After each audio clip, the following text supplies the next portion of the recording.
There's news just coming out. I don't suppose it really is news to anybody who's looked into the problem, but there is news coming out today that Dr.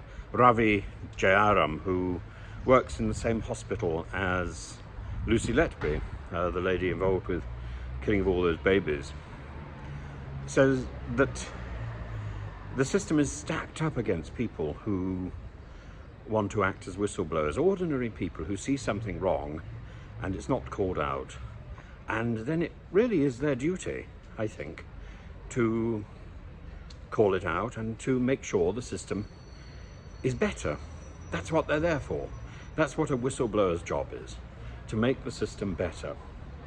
The problem is, once you become a whistleblower, as I've discovered by talking to a number of whistleblowers who have called out serious problems, particularly in the NHS, their lives are made hopeless, miserable, worthless.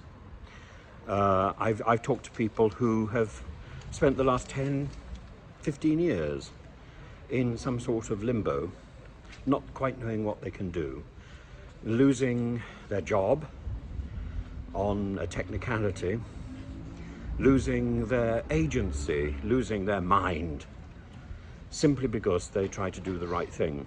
And the people who they're up against, these aren't nameless individuals. These are often people connected to or involved with sitting ministers who may have moved on from one position to another now.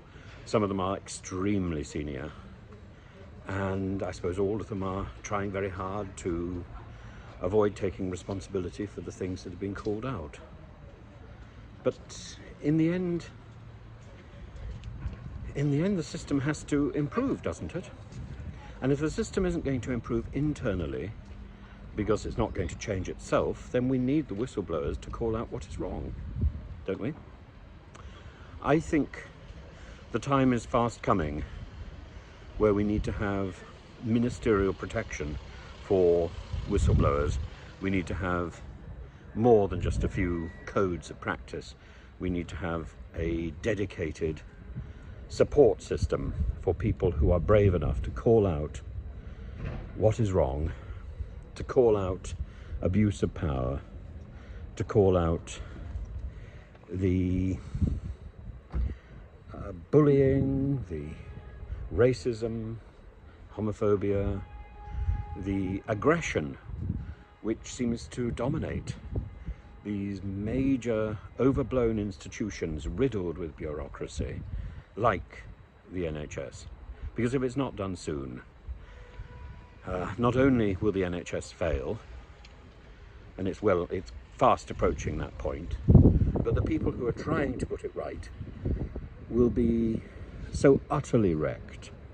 You know, the damage which is left behind is monumental. And I'm talking to somebody who's lived in other countries where, you know, you sort of expect corruption.